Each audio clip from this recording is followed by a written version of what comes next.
বন্ধুরা আসসালামু আলাইকুম, কেমন আছেন আপনারা? তো আমি ভালো আছি। তো আজকে আমি ইফতার আয়োজন, আজকে বুট মুড়ি করি নাই, কারণ প্রতিদিন তেলের জিনিস অনেক ফ্যাটের জন্য খাই। তাই আজকে আমি মোগলাই পরোটা বানাবো।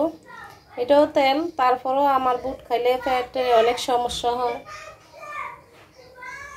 তো আজকে আমি মোগলাই পরোটা বানাবো, তাহলে আপনার সাথেই থাকেন বন্ধুরা। আমি পরোটাগুলো বানাইতেছি। বন্ধুরা আমি এদিকে আধা কেজি আটা নিছি, নিয়ে আমি এই 5 মিনিট আগে আমি এটাকে গুলছি, গুলে তারপরে 5 মিনিটের জন্য আমি রেস্টে রাখছিলাম। তাই এখন আমি এরকম করে করে নিব পরোটা।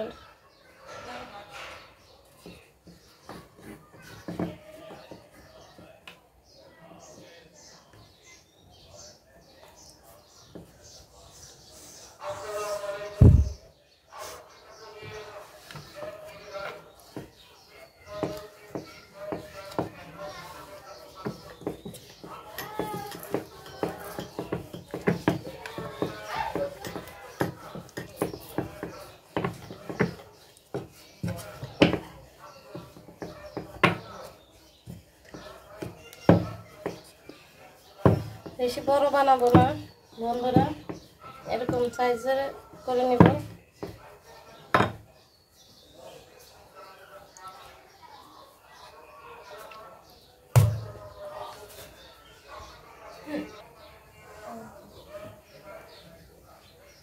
হ্যাঁ বন্ধুরা, আমি বেশি বড় করব না, এরকম সাইজেরই করব পরোটাগুলো।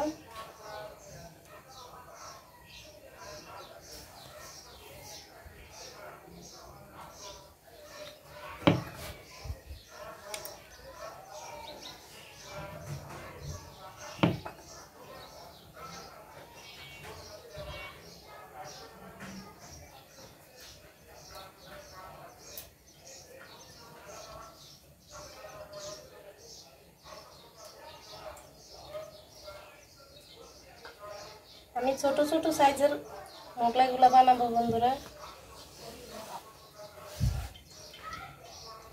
হ্যাঁ বন্ধুরা, আমি একটা দিয়ে দিছি। আমি দেখেন এরকম সাইজের বানাইছি, বেশি বড় দিই নেই।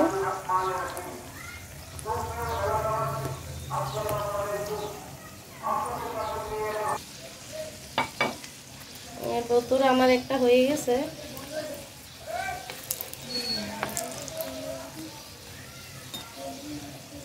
একটা মোগলাই হয়ে গেছে।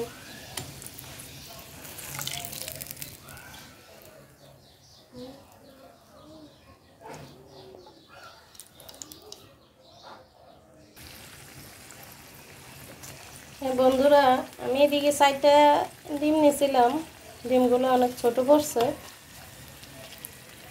আর আধা কেজি আটা নিছি, 4টা ডিম, এগুলো দিয়ে আজকে আমি ইফতারের আয়োজন। আজকে এগুলো আমার। বন্ধুরা আমার মোগলাই বানানো হয়ে গেছে, এখন কিছু আটা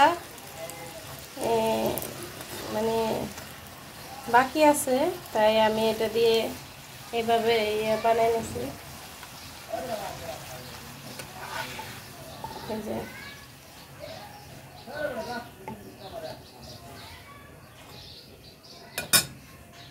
বন্ধুরা আমার এই যে মোগলাই বানানো শেষ, আমি ছোট ছোট সাইজ করে নিছি।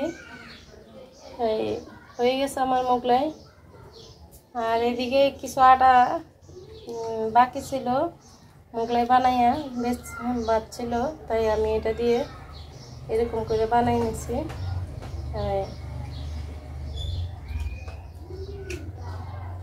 তাহলে বন্ধুরা আজকে এ পর্যন্তই। আল্লাহ হাফেজ।